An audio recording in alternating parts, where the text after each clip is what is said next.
Hello, everybody. Welcome to the first Casandra Properties Podcast. I am joined by my esteemed colleague, partner, right hand, left hand, and everything in between, Becca, Becky, Rebecca, Reba Matulonis. Say hi, Rebecca. Hi. And, of course, we have Petey on the ones and twos behind us. Petey is our creative director and our CMO. He takes care of everything digital at Casandra Properties, and it's been a really interesting ride. We'll get into that as we move forward in the program. We wanted to start today and just kind of give a brief roll-up, right, of the company and the origins, how we started, how we ended up where we are today, and kind of lay the foundation of what the podcast will be about as we move forward. So we wanted this to be a community, source for all things real estate, but beyond also things that impact our community. I'm born and raised in Staten Island. Mom is born and raised in Staten Island. So it's been near and dear to us, all things civic, if you will, over the years. So the company was founded back in 1989, for those of you who don't know, by Mom, Casandra. That's the company bears her namesake. And there's one S in Casandra. She definitely will correct you if you use the Greek mythology Casandra. There's one S in this Casandra.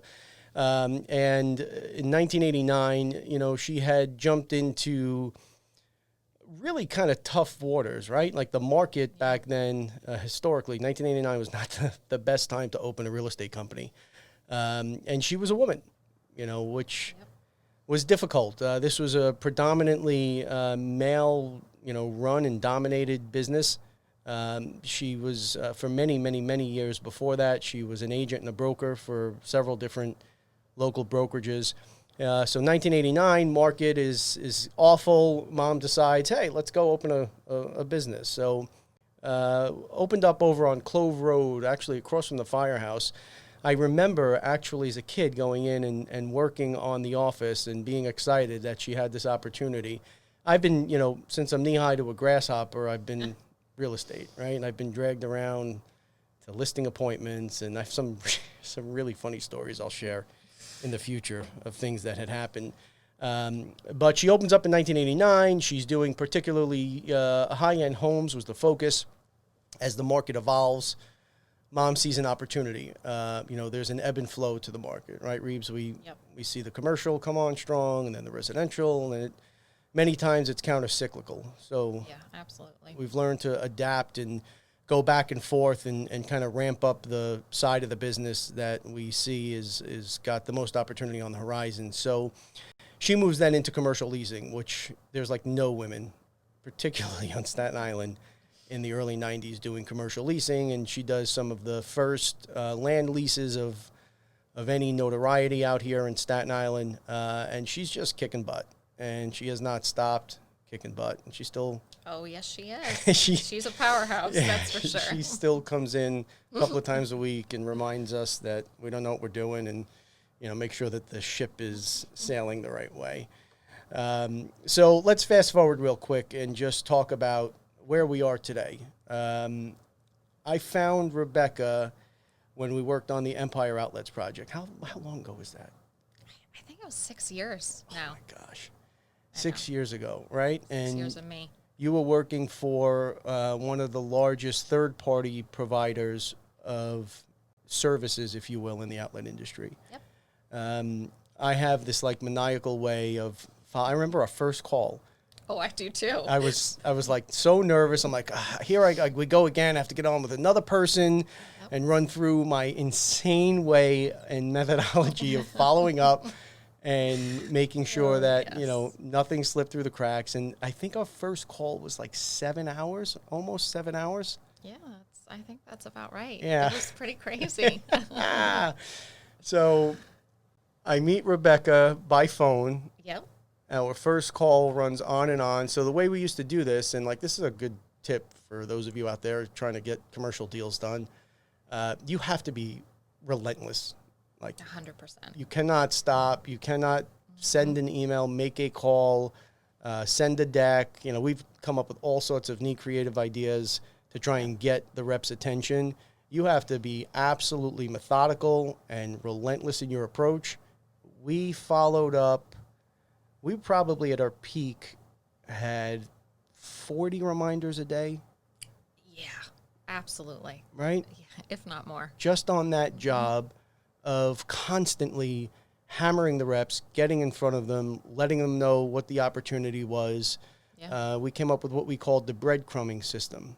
Yes. Right? Legendary. Legendary. So we didn't want to give all the information up front because we found that it would be annoying if we continue to send all the information over and over and over again. So we decided to take like the top 15 or 20 of the most relevant topics, and we would just send snippets, a little bit of press or whatever was happening that day or that week, just to kind of breadcrumb them. And by the time we ran out of breadcrumbs, there was something new that happened, and we refilled the basket and we continued on. Did. Right? So yeah, absolutely.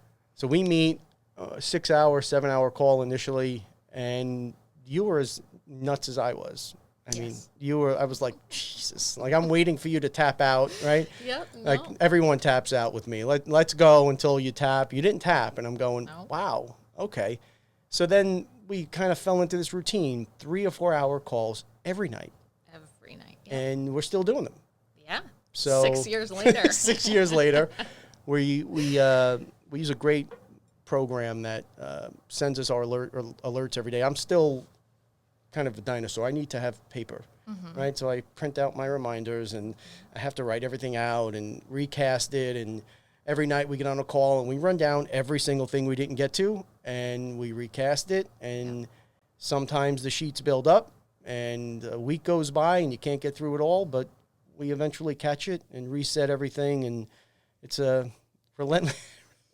As I'm saying it, and now I'm sharing this with the world, I'm like, it is kind of crazy that this is a pretty wild system that we put together. But hey, it works. It does. It works. It works for us. So we're going to do a podcast, folks. We're going to do this once a week. We want to cover it, like I said, all things real estate certainly will be the focus, but we absolutely want to go beyond that. We have a wonderful list of guests that we're going to be moving forward with: attorneys, engineers, politicians, some pretty cool, famous folks, actually, that we're going to be able to pop on, some icons in the industry. We want to have small businesses on. We want to have people from every market segment. We want to make sure that you're represented, from the restaurants to the drop-off dry cleaners, from the the smaller deals right on up to the Nordstroms and Nikes. We've done it all. So, that's what we want this to be, a kind of a community place where we can get together and talk honestly about things that are going on, certainly try and give you some tips and insight into how we've done what we've done over the years, and, bring people into the fold. So I thought it would be a good idea maybe if Becca, you could just speak about the structure you've put in place here. So Becca, tell us about what you do and how you've kind of whipped this place into shape, and how we ended up where we are. 'Cause it's a very different company than it was 6-7 years ago. Yeah, so I have a background in human resources. So I had actually made a career switch about a year before I met James. So coming into it, I had just kind of went over everything that Casandra Properties had in place. And it was interesting because James was running such a great company, but there were the little more administrative things that James I wasn't running a great company. It's okay. I mean, we were hammering away relentlessly, but it wasn't a great company. It was a great place to work, but it wasn't a great company. It's okay. Yeah, well, you get busy with the big picture, and you don't always see the little things and the details that need to be tended to, because honestly, you were busy making deals, which was great.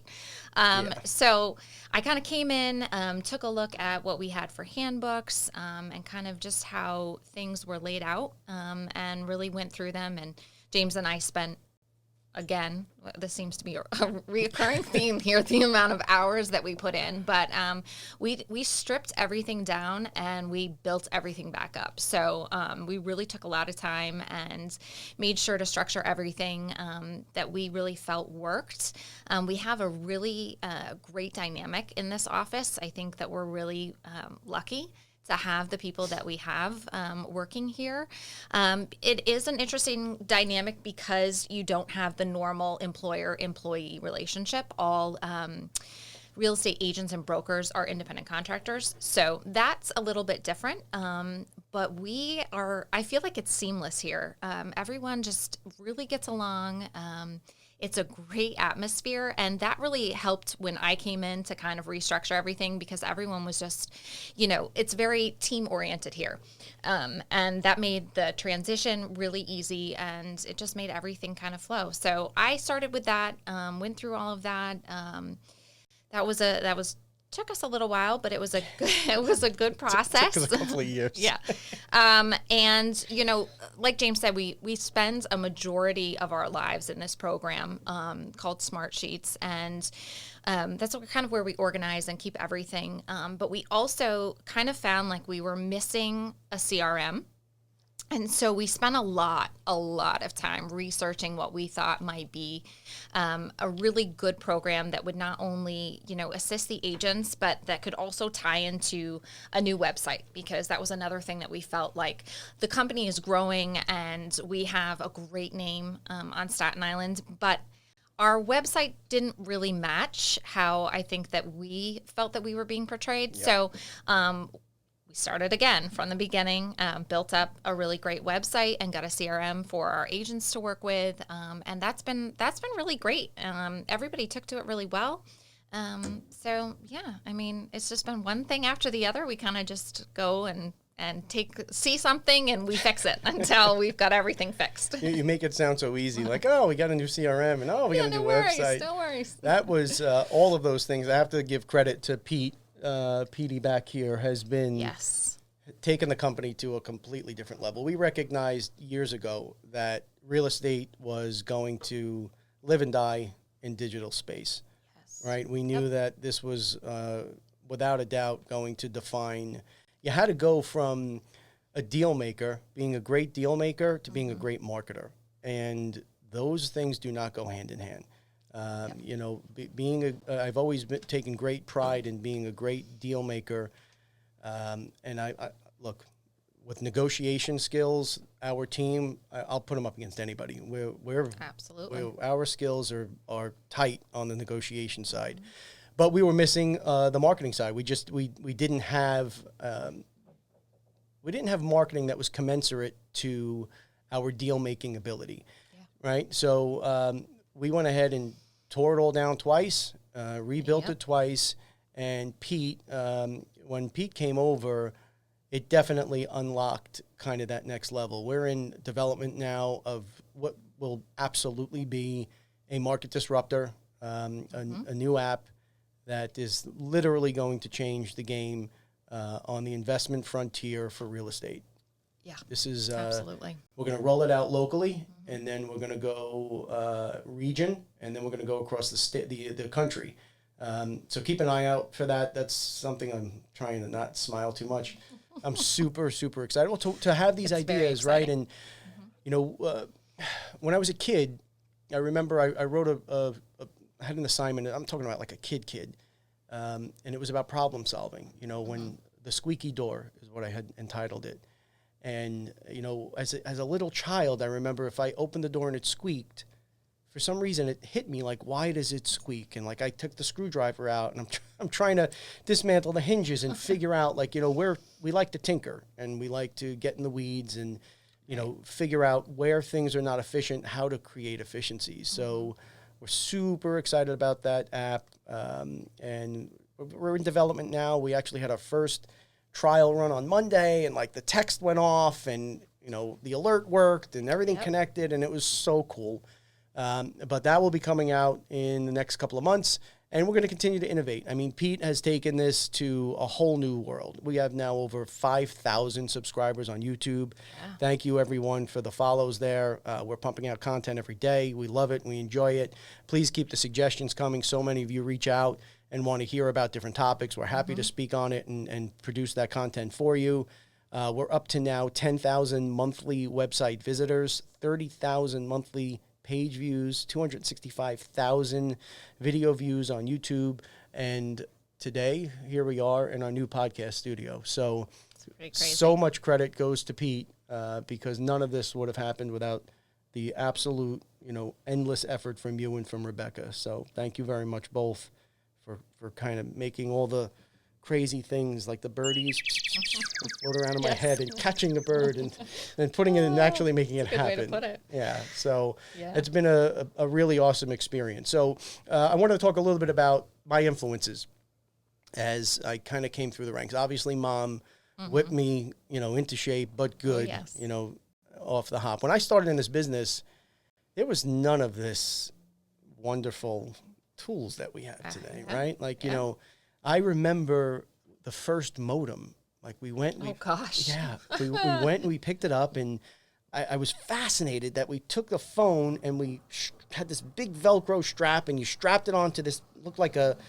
plate, like a speaker. Oh. And you heard the beeps and the boops and all these things going on. And Pete, can you pull up a picture of like the original modems? You probably don't even remember this, Rebecca, because you're like a baby. Yeah. But this is how we used to have to get our information. There it is. Yep. You had to strap that down, and it connected to the MLS server. Oh, wow. And the beeps and the boops happened, and then we had our dot matrix printer, and it took about 27 hours for a hot sheet to print. But then, it changed the game. But prior to that, the only way you had access to properties is you had the book, what we used to call the book. You had to go every 2 weeks and pick up these cases of books for your agents. It was this thick, and it had every single listing, every change, everything that had happened, anything that closed, acceptance, so on and so forth. And people in the know and in the industry couldn't wait to get that book. Like the first one to get the book had access to the deals, and that's how we did it. It's just wild. It's pre-cell phone, pre-beeper, any of that mess.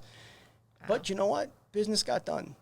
Yeah, absolutely. Business got done. It's in a very different way. In a very different way. Today, and this is something people don't get with the small businesses, and then we'll lead into a little bit of the coronavirus and talk about some of the sentiments of small business and why they're feeling what they're feeling. People don't get that for many of us in the small business world, you can't disconnect anymore. I mean, it's literally been, since the advent of cell phones, I have not been on a trip ever where I've shut down. Not even for a day.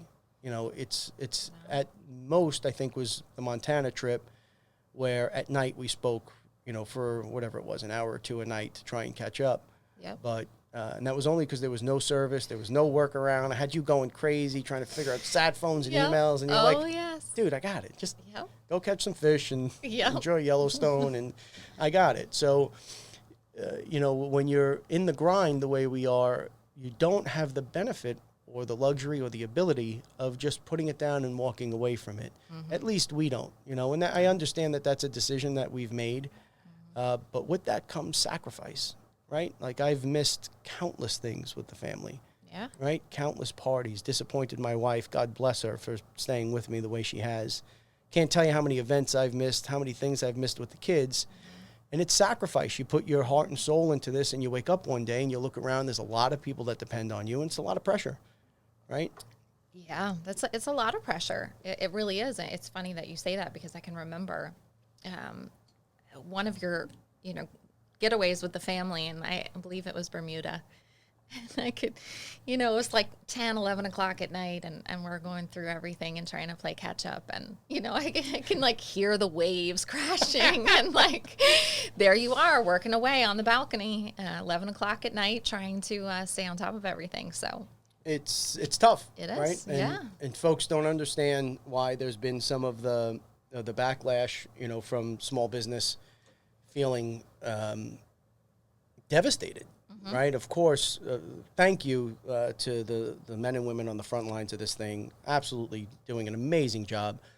We were very happy and proud to be able to partner with our local hospital over at Northwell, and we donated, we actually partnered with Gaeta Interior Demo, Dave Berman, shout out to Dave Berman, stepped up, wonderful, matched us $10,000 a piece to build out the negative pressure rooms. And then we also did over at Rumsey, I think a food truck for a month, right? Yes. We paid for, also with Dave, credit to Yep. Dave, just to have a hot coffee and something to eat for the doctors and nurses, as they were in the grind there. So, again, thank you for that work. Amazing work. Unbelievable heroes. Yes. Really, Thank Staten you. Island, though, we kill it. We do. Whenever there's an issue, we seem to rise to the challenge. We've been faced with 9/11 and then the '08 crash and Superstorm Sandy, and now here we are again. But we always kind of find a way to come back a little bit stronger, a little bit more resilient. But this was the first time where we actually had to stop, right? Yeah. And that was really scary. Yeah, it was really scary. And I think everybody kind of felt, one of the downsides to this whole thing is, you've got a team of people and you try to figure out, how do we stay connected? How do we keep everyone, and at least for James and I, we kind of felt like, it was our responsibility to make sure that everyone, was taken care of and stayed in the group and, had some sort of outlets during this whole crisis. And, we had come up with a couple of things to kind of keep our team engaged. And I think they worked really well. But yeah, it was a really trying time for everyone involved. Yeah. During the shutdown, we quadrupled down on our infrastructure. Yes. We were able to do things remotely. We really invested a lot of time and money in shoring up the back end, the hub and spoke approach, expanding our reach digitally. We got every agent that participated in all the Zooms certified. Right? Yes. You want to talk about that a little bit? Yeah. So we decided, kind of as we were brainstorming and thinking, we have this downtime. What can we do? What can we do to better ourselves, help our agents kind of get a leg up so that when we came out of this thing, we would come out strong and ready.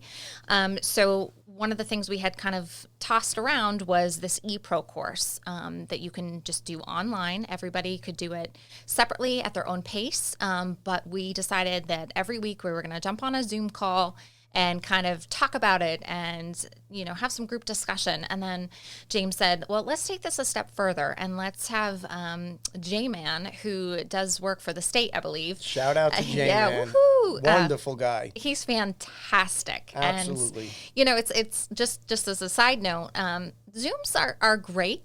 But, after you've done them week after week, it's a little hard to keep everyone's attention. And he came in and boy, I give him props because everybody was so engaged. But yeah, so we kind of went through that. We all went and got certified. You had to take a test. Everybody who participated passed the test. We are all ePro certified, those of us that decided to take part in it. So that's a really cool thing just for our agents to come out and say, hey, this is what we did in the downtime. And we certainly didn't just kind of shut off and forget things. We kept up with everything and, just tried to educate ourselves so that we really could come out on the other end and be ready to go. Yeah. So. We've been ahead of the game, right? Yeah, absolutely. But I took a lot away from that course. Without a doubt, I did shout too. out to Nisar. There was, Pete, I think even you had some takeaways there, right? Pete's our like little digital genius that is always like kind of locked up in a corner. But there was a lot of things that we took away that we're implementing now. Really great course. For those of you who have not taken it, particularly if you're a little intimidated by technology, they really kind of, it was a hard course. It wasn't easy, but they did take you through it in a manner that was, it kept you engaged. It was easy to digest. It was a good tempo. And then layering in JMan and that just absolutely contagious personality brought a whole nother kind of light, I think, to the group. Yeah, he certainly did. So, hey, welcome to JMan Realty. I know we got to get him on here. Absolutely. So, yeah, he would be great. Without a doubt. So we got everyone certified. We're deploying this stuff now, and this is typical of me, right? I talk and I've got so many things flying around in my head that I have to start making notes to try and pull it back. So coronavirus, bringing it back, keeping people close, keeping people centered, going through this experience. And folks not quite understanding the backlash from the business community, right? People saying, hey, we're talking about public health, we're talking about safety. And of course we get that. And of course that is always priority number one. But, and there's a but, until you have missed those events and you have looked your wife in the eyes and you have disappointed her, and you look your kids in the eyes and you've disappointed them because you're doing what you think is right and trying to make sure that the company is doing what needs to be done, and you're able to take care of the family and you're able to take care of the people that have become dependent upon you, that's where you saw this personal pushback. Yeah. The elected officials have, I mean, look, I love the criticism of these electeds. I laugh at it. Nobody's been through this before. No.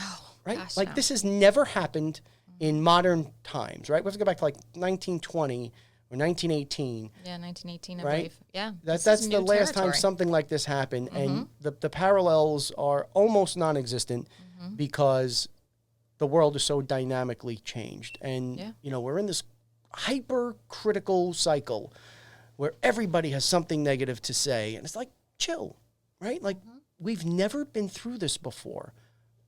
The electeds have never been through this before. Right. There was no playbook that we could pick up and be like, oh, okay, global pandemic, this is what we do. So I think that a little more tolerance would serve everybody well now. You know, follow the science, of course, but the science has changed. That's evolved. There's no way the scientists could know where this was going to go. So I would just ask for understanding and patience from everybody on all sides of this discussion, because until you've walked a day, or in my case, 25 years in my shoes, you can't understand what the impact is and what we've been trying to mitigate and what we've been trying to hedge against. So, you know, that I think is why there's been a bit of a disconnect. We need to talk more, just in general, right? People need to communicate more. We've got to stop screaming at each other, right? And we'll have a whole separate podcast, you know, about this as we go forward with some of the civic leaders in the community. And so proud of Staten Island for the way they've handled everything. Like, we have really stood above, you know, head and shoulders above. Everybody likes to kind of throw a dig at Staten Island and we're the forgotten borough and we're this and hey, when it comes down to it, and you're in a foxhole, you want to be in the foxhole with folks from Staten Island. So bring it full circle, folks. Just keep it cool. Be understanding. Listen. Understand that we all are coming from different places in this, and I think for the most part, people are best intended and well intended, but you just don't know the experience until you've walked it. So I just wanted to touch on that because I think it's important that people understand. I've heard so much positivity and so much negativity about the reaction from the small business community. Oh, it's irresponsible that you want it to open. It's this, it's that. There's a lot of other things that go into this. So that is what it is. I think that for the future, right? If you have any ideas or topics or people that want to come on the show, some of my influences, again, I got off on a tangent. Stanley Friedman, if you're out there and you hear this, Stanley, I miss you, I love you. You have played such an absolute profound role in my career development, and I miss you, I love you. You'll always be here in my heart, even though you're not here barking at me every day. He gave me so much guidance and took me from that younger, aggressive, at all costs get from A to B, and taught me, hey, okay, it's great that you can run through the brick wall, right? But there's collateral damage. Then bricks go flying, people get hit. Stop. Do a little recon. See if there's other ways to get around that wall. Yeah. And really has helped me in my personal growth. Mike Minicucci, another one who has played such an important role in my development, so much more of a role than I think he'll ever know. Attorney out here on Staten Island. If he's listening, Mike, again, thank you so much for all of the leadership, all of the insight, the Sunday morning chats, the guidance, and the influence. It's really been played a big part in my development. And I would certainly be remiss if I didn't mention a new relationship, but Chad Reyes over at Lions Pride. Right? Yeah, he's great. So one of my agents, Rob Nixon, very big on the self-help and, these personal empowerment courses. And out of sheer ignorance, I pushed away all those things over the years. Like I read the Tony Robbins book years ago, right. And, when that first kind of hit, like, okay, but I think my ego wouldn't allow me to show weakness that needed to be improved, right? And if you knew me 10 years ago, you would understand how profound of a statement that is for me to be able to make. And Rob, actually, to his credit, like dragged me to a couple of these events, and then I went with him and Brian to a Lions Pride event on a Saturday, right? Yes, it was like a whole day gig. And I kind of went like kicking and screaming, like, okay, let's see what this is going to be about. And it was about communication. Yes. Again, back to the communication theme. I didn't realize that there is such an unbelievable difference in how I see things and just what are we, 10 years apart, 12 years apart? 10 years. Rob, I've got to be closer to 15 years apart. Brian, around the same thing. No, I'm closer to 20 years. Oh, my gosh. I'm 45 now. I think Rob's only like 25, 26. Yeah. Ooh. Oh. Sorry. That's terrible. That was rough. He's 28? All right, 28, so I feel a little bit better. There you go. Yeah. There you go. So anyway, point is, things that, how I heard things and how I digested things and how I processed things are completely different Oh, yeah. than how his generation sees things and how your generation sees things. And from that one session, we took away, right? We had our little call, and I had all my little notes. Oh, he had all his notes. We need to understand that the way you talk, it's 80% how you say it, not what you say, and blah, blah, blah. So, so exciting to open up at this late stage in the game for me to kind of relearn everything, right? Yeah. Like to learn different leadership tactics. I've always been sword, shield, get behind me, let's go. That's not for everybody. In fact, it's not for most people. And I was missing that over all of those years. So for all of you who I've run past with a sword and a shield, I'm sorry. It wasn't intentional. It was me thinking I was doing the right thing. Right. But Chad, through his courses and his leadership programs, now we've done a bunch of sessions. We're trying to get something on the books for the entire office. Yes. Really significant impact in what we do here and how we process information and the systems that we put in place. Like, it impacts everything. Oh, absolutely. And I think, when people talk about, communication and relationships and everything, you think about, okay, communicating with your spouse or your, significant other, your children. You don't necessarily think about your coworkers or your boss. And that's really necessary in every relationship in life, and work especially, because if you think about it, you really do spend more time with your coworkers than you do with your family. 100%. So it's really important that you assess that and learn kind of how everyone receives information.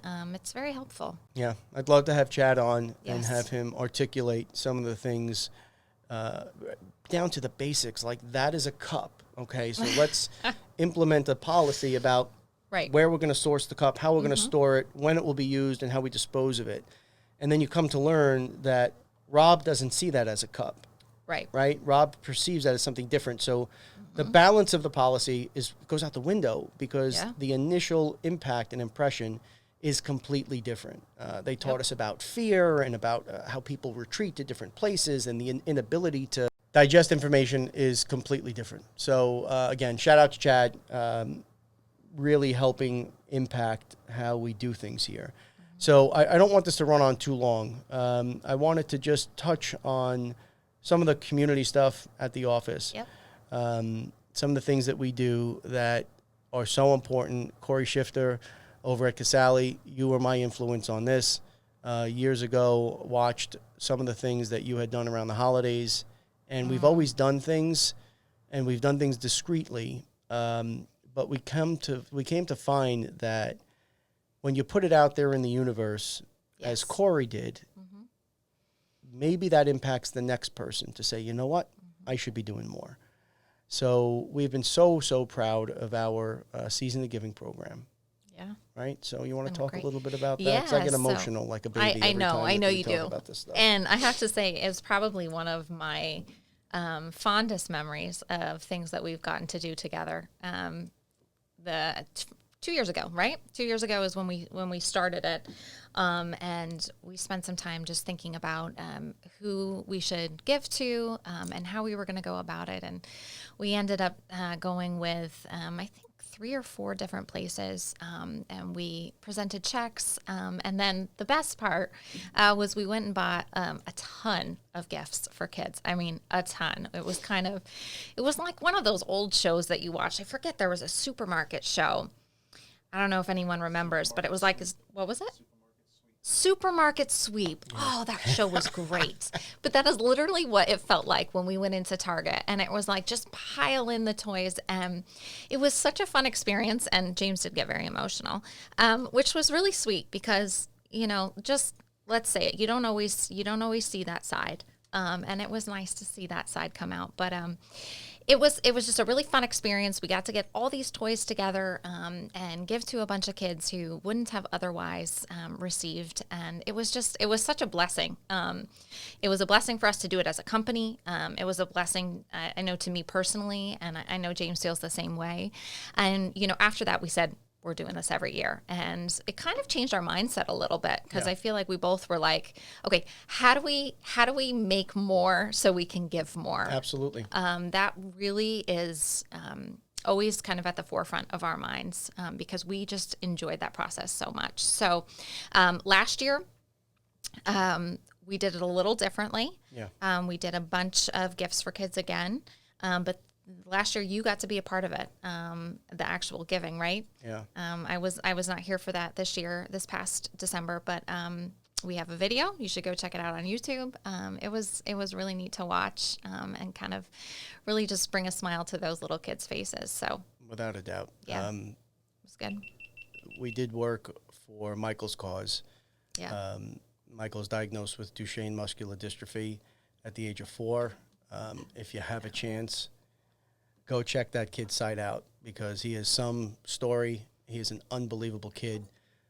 Very proud to work with them. And I have to say to the agents, I am so proud of the civic work that these folks do here. Yeah.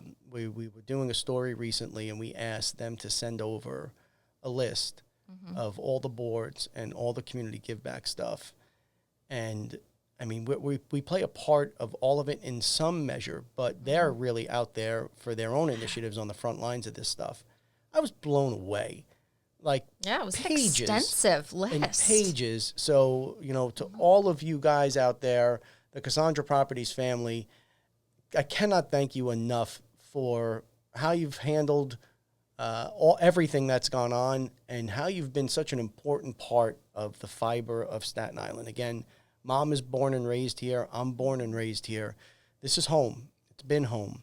And being a leader in the real estate industry is not enough. It's not nearly enough. So as Becca said, we're working very hard to try and scale things so that we can do more for the community. That's without a doubt one of my absolute passions now. So I think we're going on a little bit long at this point, and I'm getting emotional, and I don't want to do that. Like, that's podcast 900. That's not this podcast. So let's wrap it up on a good note. Becca, thank you for joining me today. Of course. Thank you for having me. I know you look forward to our next 3-hour call, which will be in about 6 hours. Yes, I do. Can't wait. Pete, as always, on the ones and twos. Thank you very much. Folks, you have a chance, please reach out. Check us out on all of the wonderful sites. We're on LinkedIn, Instagram, Facebook, Twitter. Check out our website, YouTube. We've got the whole thing rolling here. So if you're interested in any topics or if you want to be on the show, please reach out to us, and we will catch you on the next one. Thanks, everybody. Thank Stay you. safe.